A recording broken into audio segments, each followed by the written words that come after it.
Bien, muy buenas tardes, amables televidentes. Bendiciones para todos. Aquí estamos con otra entrega más de tu espacio Yo Te Escucho. Aún en convalecencia, señores, la verdad es que el que no ha pasado por este proceso de virus gripal realmente no sabe lo que eso significa. Este proceso, este virus es bastante grande que saca de competencia, le da un knockout al contendor más fuerte que puede existir. Así es, señores, pero nada. Aquí estamos al pie del cañón tratando de hacer lo que se pueda hasta donde las circunstancias no lo permitan, porque la verdad es que cuando uno dura un par de días desconectado de ustedes, bueno, pues siempre tiene la mentalidad puesta, porque esa es la faena, ese es el trajinar y ese es el sentir del comunicador. Bueno, señores, miren, nosotros tenemos muchas informaciones, hemos podido ver cómo el Partido de la Liberación Dominicana, como dice el titular del periódico, ha madrugado en la escogencia de algunos o de sus candidatos. Por otra parte también, la OMS reconoce el beneficio de la tercera dosis de la vacuna. Juan Soto, jardinero dominicano de los Nacionales de Washington, pudiera convertirse en el pelotero mejor pagado de la historia del béisbol, apenas con unos 26 años, y pudiera tener un contrato de más de 400 millones. Está caliente un informe que se ha filtrado donde presuntamente se establece una reforma fiscal a pesar de que el oficialismo ha negado que sea ese el proyecto de reforma fiscal. De todos estos temas vamos a hablar después de la pausa.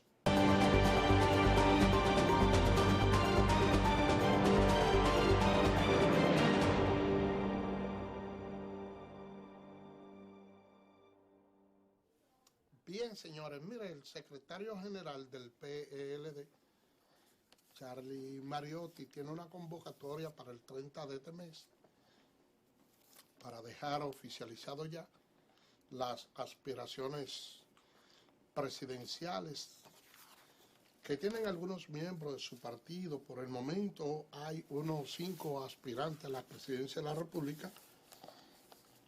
Entre ellas se encuentra la señora Margarita Cedeño, que fue vicepresidenta, Domínguez Brito, Abel Martínez, Marisa Hernández.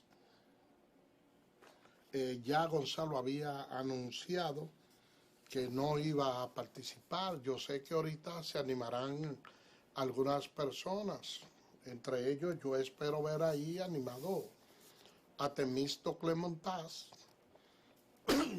que es uno de los activos fuertes a la candidatura presidencial por esa organización. Y quizás mucha gente no han visto con buenos ojos de que en una época tan prematura ya se estén anunciando candidatura política por parte del Partido de la Liberación Dominicana. Y déjenme decirles lo siguiente.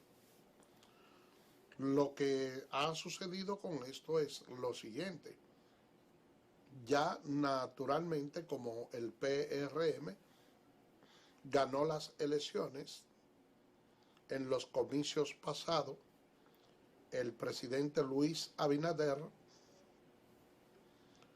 como presidente de la República, ha venido haciendo un trabajo encomiable, y ustedes saben que no es que sea axiomáticamente que el hecho de que él haya ganado la presidencia vaya a ser el candidato presidencial por el Partido Revolucionario Moderno, pero eso es algo que se ve venir, sobre todo con una hoja de servicio tan plausible como la que tiene él hasta el momento, donde incluso personas que tienen la vocación a la presidencia de la República han estado endosando su simpatía hacia él. El primero en hacerlo fue el expresidente Hipólito Mejía, que fue la persona con la cual él tuvo la contienda interna.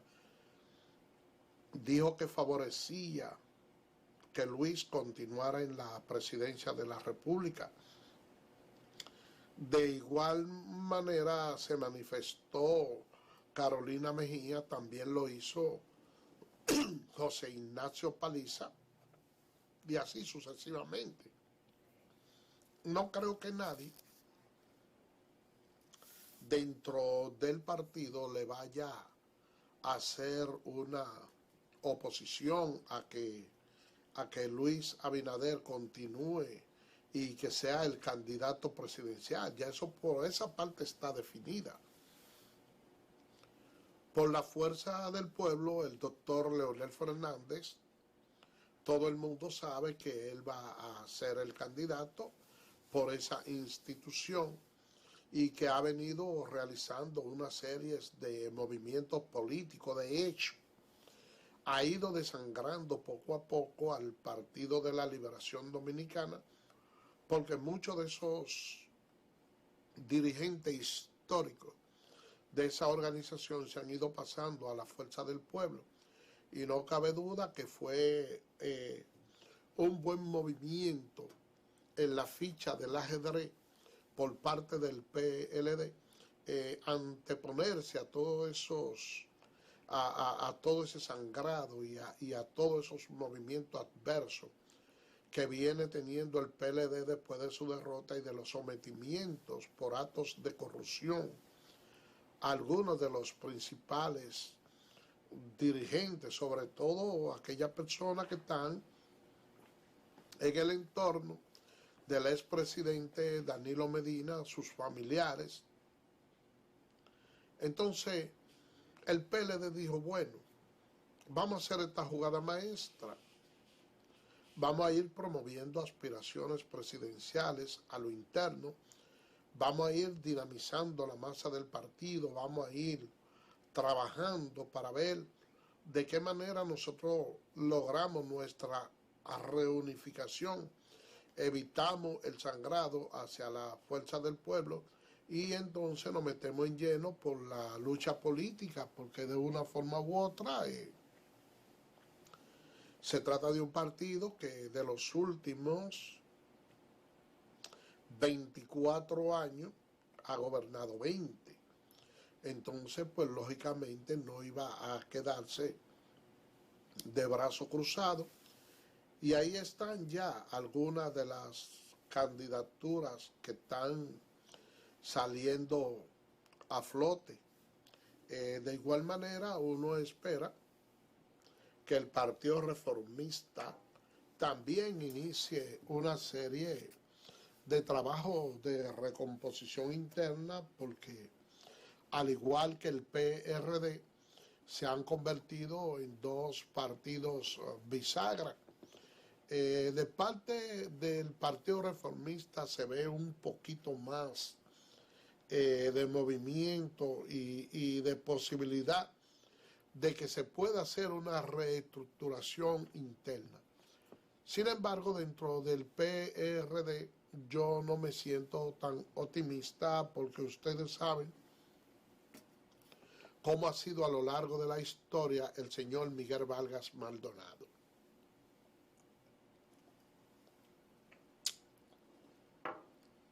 Miguel Vargas Maldonado, porque hay algo que hay que decir. Hubo un momento en que el Partido Revolucionario Dominicano, después de la derrota del ingeniero Hipólito Mejía, por parte de Leonel Fernández, el partido como que cayó en un vacío. Hacía falta un liderazgo emergente que pudiera ser la cara de esa institución. En aquel entonces, el ingeniero Miguel Vargas Maldonado representaba un rostro fresco y una persona que resultaba atractivo para el electorado. Esa es la verdad en aquel entonces. Entonces, todos los dedos apuntaban a que él debía de tomar la rienda del partido y por un sistema de aclamación, el 97% del partido señalaba a Miguel Vargas Maldonado como la figura idónea. Amén. ¿Qué sucedió? Bueno, sencillamente el hombre fue perdiendo popularidad dentro de la institución porque barrió con todos los esquemas democráticos e imponía sus ideales a como de lugar. Eso creó ciertas fricciones internas al extremo de que hubo que crear un partido nuevo, que es el PRM, que esté en el poder. Pero él todavía se ha mantenido con la misma callosidad de siempre, de ser él la persona que esté al frente del partido, no obstante a que nadie lo quiere. Y ese partido, que exhibía un hacho bastante grande prendido, lo ha convertido en un palo de fósforo, el hacho. Y la verdad es que todavía él se mantiene aferrado y no sé lo que espera para él renunciar y dejar que ese partido se desarrolle ya con una clase política nueva, con rostros frescos. Y es que esos partidos políticos hacen falta para el sostenimiento de la democracia. No es lo mismo cuando hay una competencia política partidaria bastante fuerte y que uno obtiene la hegemonía, que su partido esté en el poder con un presidente, con una visión preclara. No es lo mismo cuando tiene una oposición fuerte a cuando realmente la oposición está completamente debilitada, perdón, y desacreditada, no es lo mismo. Y es por eso que nosotros entendemos que es importante que se mantenga el sistema partidario. Hay quienes apuestan a la destrucción de los partidos políticos. Y yo le digo lo siguiente: miren el fenómeno que se está dando en Nicaragua, como Daniel Ortega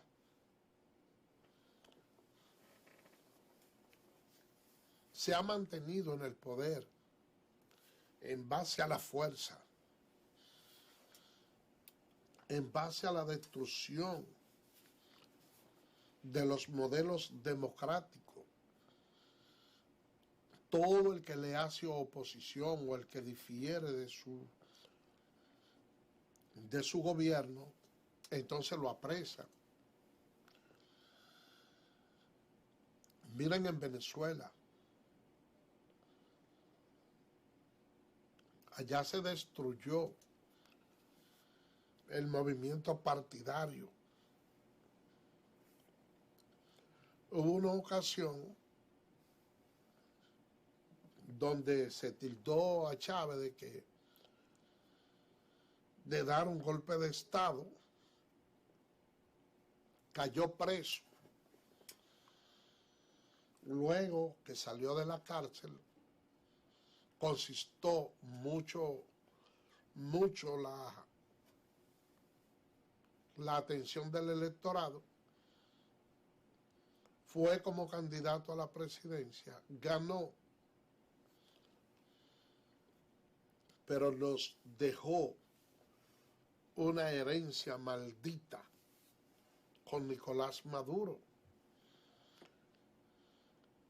Miren lo que ha significado Nicolás Maduro para el pueblo venezolano. Y ojalá que en otros países donde también la población ha perdido la fe en los partidos políticos, incluyendo el Perú, con Pedro Castillo, ojalá no se derrame lágrimas de sangre. Con López Obrador, allá en México también tenemos otra persona que viene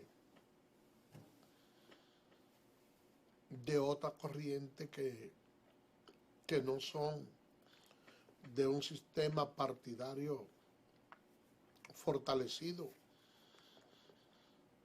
Miren los problemas que tenemos en el vecino país de Haití, donde hay una serie de movimientos que tampoco existe una estructura política partidaria fuerte. Entonces, por esa razón es que nosotros decimos y abogamos desde aquí por el fortalecimiento de esos partidos que en algún momento fueron mayoritarios, que ahora son minoritarios, como el Partido Reformista y el Partido Revolucionario Dominicano, de que puedan reencauzarse, formar parte del andamiaje político dominicano y que realmente puedan hacer su aporte hacia la democracia. Vamos a hacer una pausa y regresamos en breve.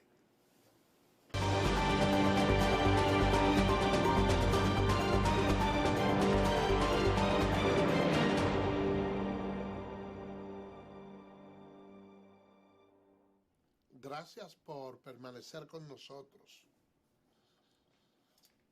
Miren, fue valorado de manera muy positiva,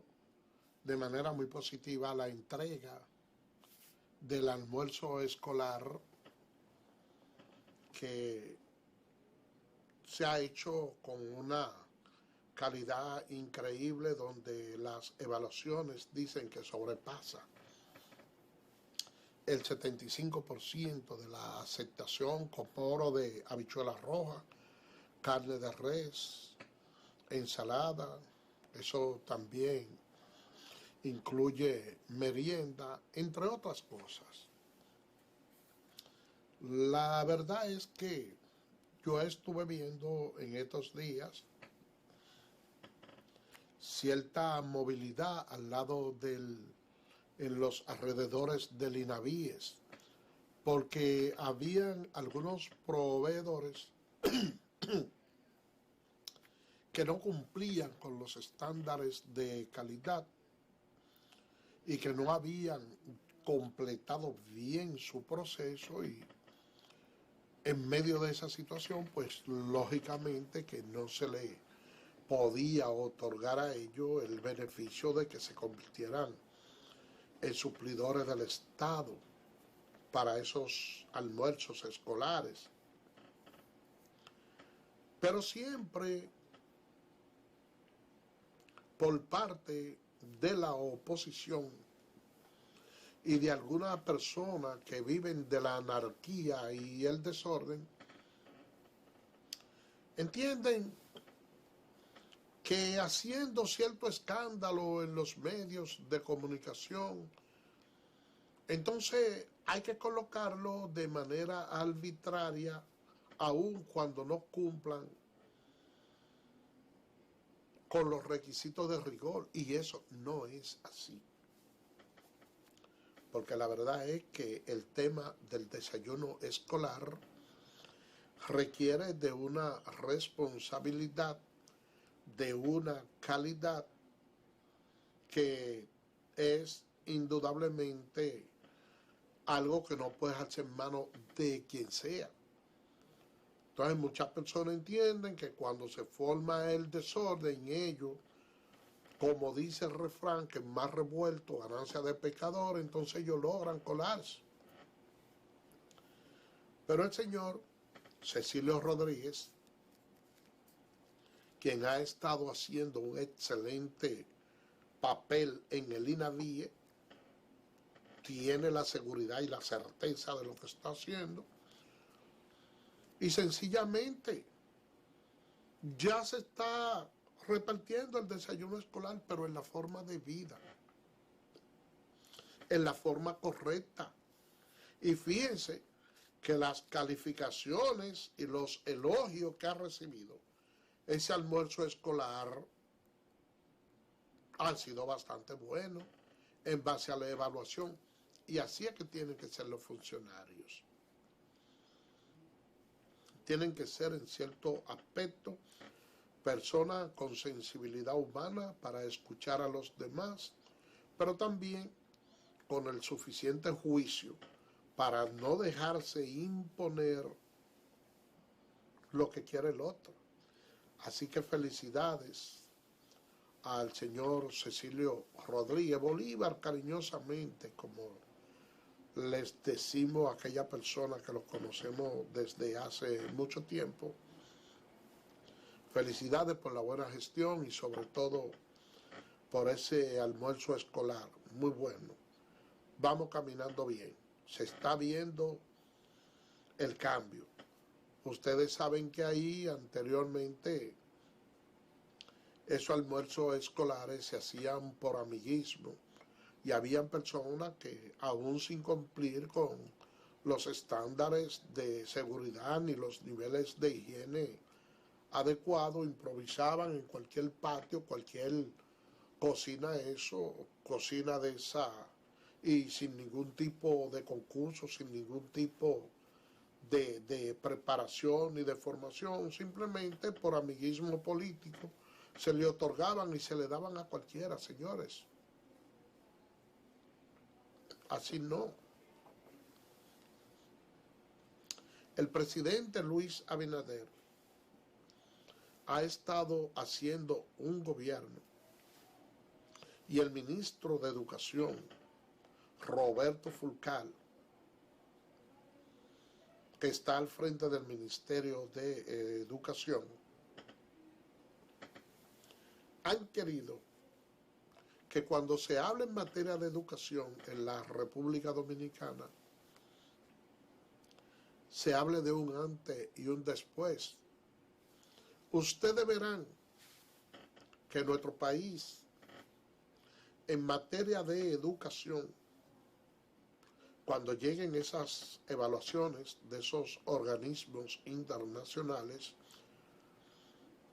y ese informe PISA sobre el desarrollo de la educación dominicana, ustedes verán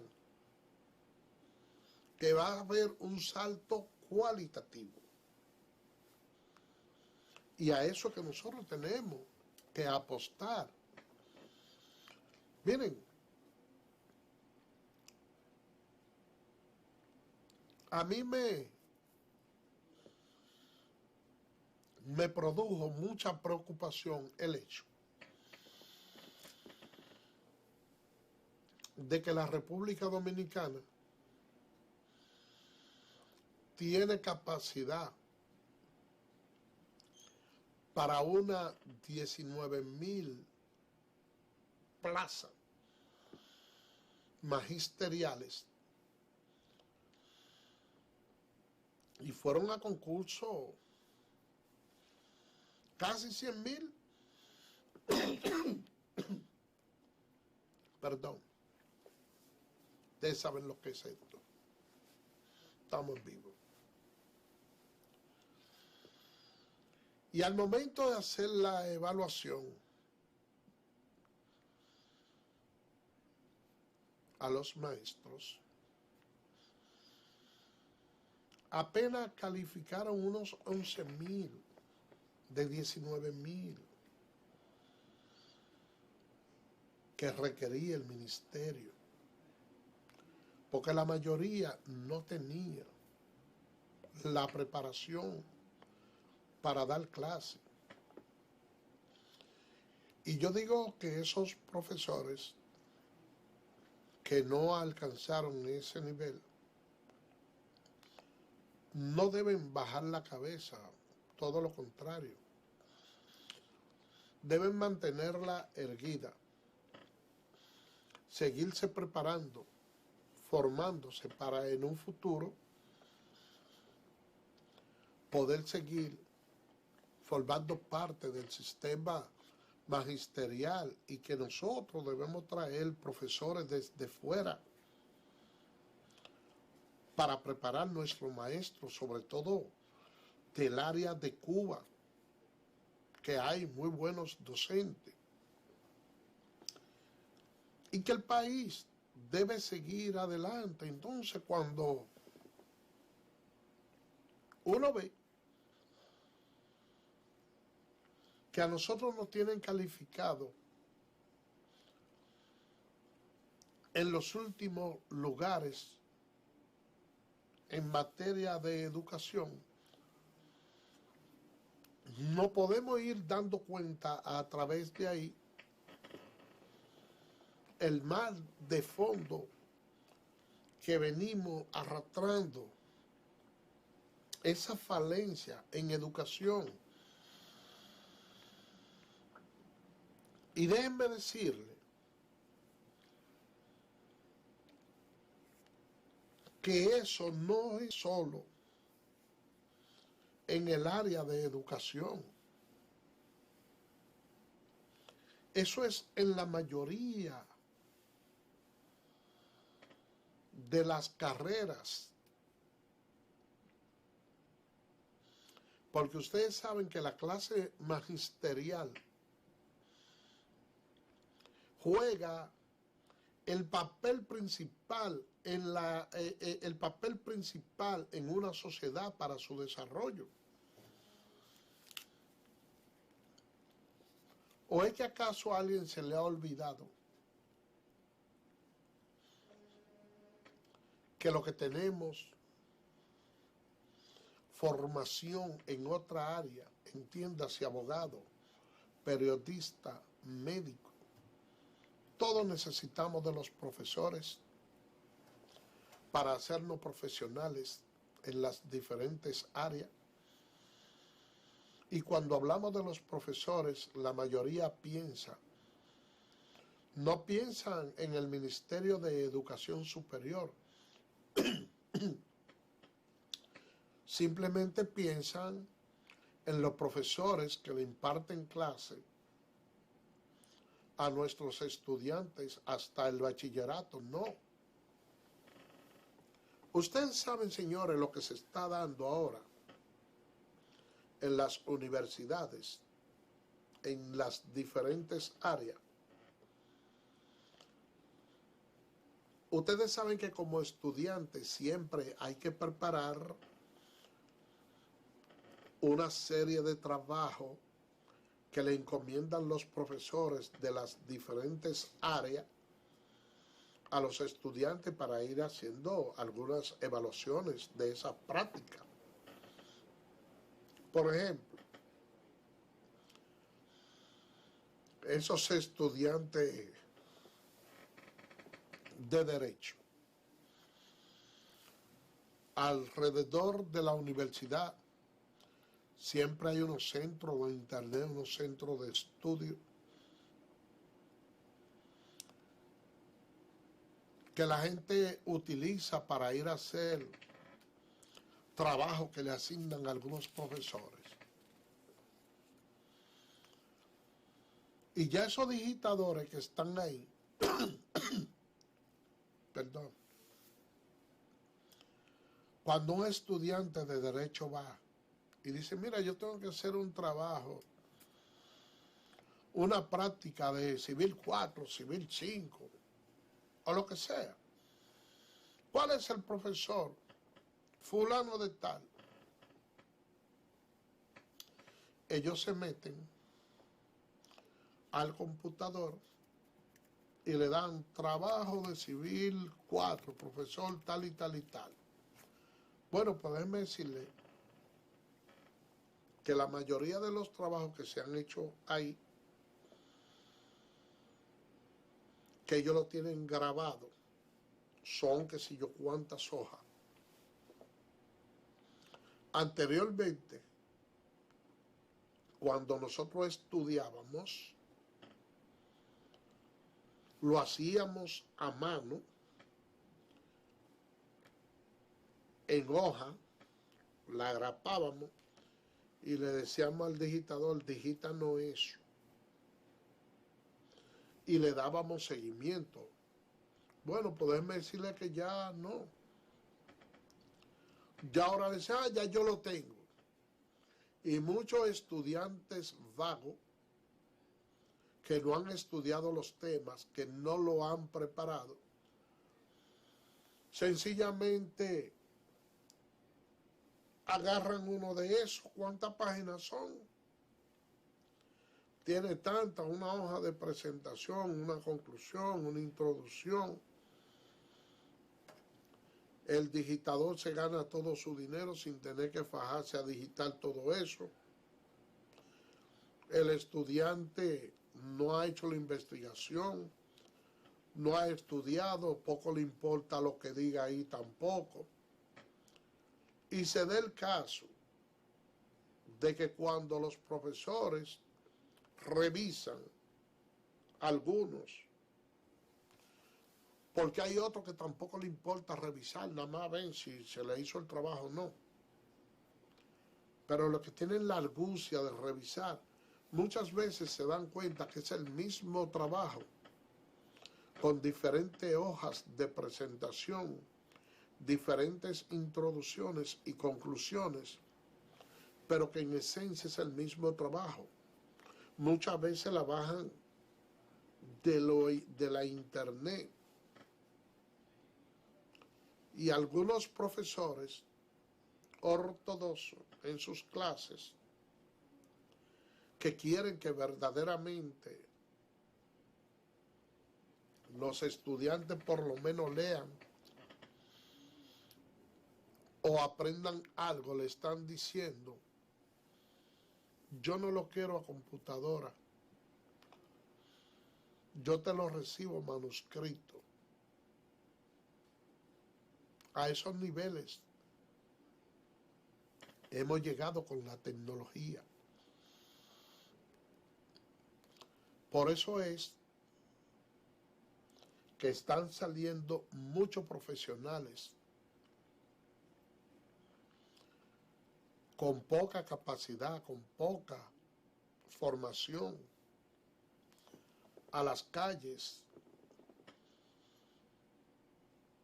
al mercado laboral. Y mientras nosotros no cambiemos esos patronos, no vamos a avanzar como sociedad, ni vamos a avanzar como país. Vamos a hacer una pausa y regresamos en breve.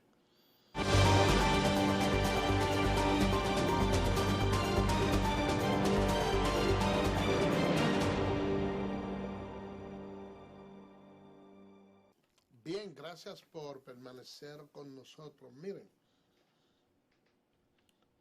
la Organización Mundial de la Salud reconoce la importancia que tiene la aplicación de una tercera dosis de vacunación. La verdad es que ha sido bastante traumático para el país, para el gobierno, para la población dominicana y la sociedad en su conjunto lograr que la gente acuda masivamente a la jornada de vacunación. Y nosotros no alcanzamos a entender las razones por las cuales se tiene tanta resistencia, sobre todo cuando ahí están las vacunas que se están poniendo gratuitamente, a diferencia de otros países que no la tienen y la población anda desesperado buscándola. Ahora se ha adoptado una resolución que hasta cierto punto pone un carácter coercitivo para que las personas tengan que irse a inocular, ponerse esas vacunaciones. Y está fundamentada en la restricción del acceso de algunos centros públicos, donde las personas que no estén vacunadas no puedan accesar. Ya por ahí anda la interposición de una acción legal en procura de inhabilitar la resolución, propugnando que realmente no se le obligue a la persona a ponerse la vacunación. Y yo le voy a, y lo que yo quiero preguntar es lo siguiente, yo digo, bueno, realmente resulta antidemocrático que yo le imponga a una persona que se tiene que vacunar obligado. Sobre todo porque hay quienes lo hacen. No es porque realmente tengan una actitud displicente ni nada por el estilo, sino fundamentado en creencias religiosas.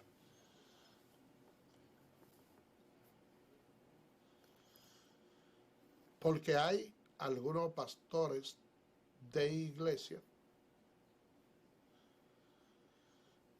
que han proyectado en la mentalidad de sus feligreses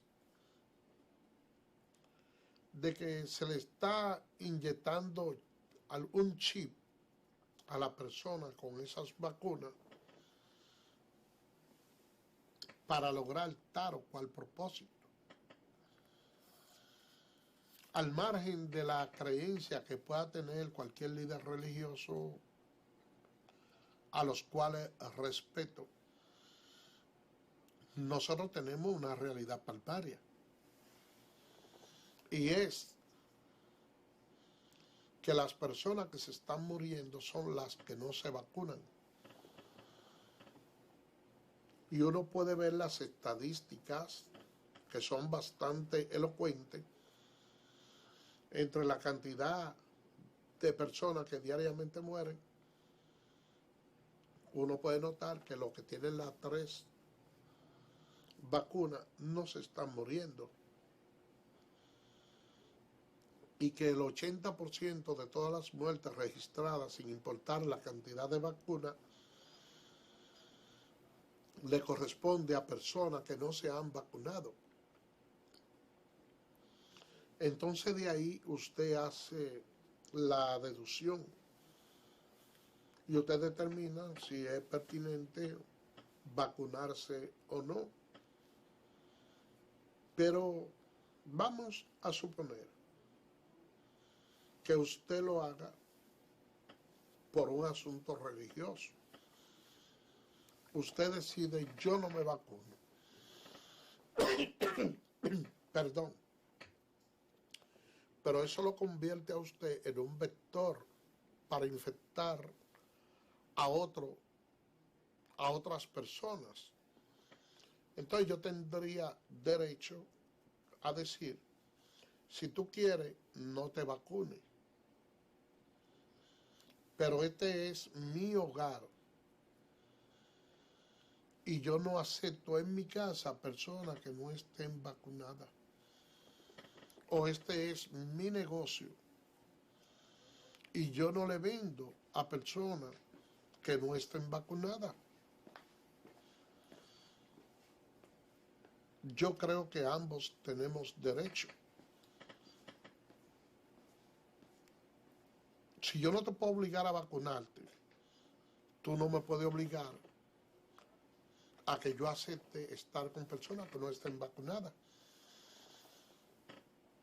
Y en esos ambientes sociales, de esos servicios que son colectivos,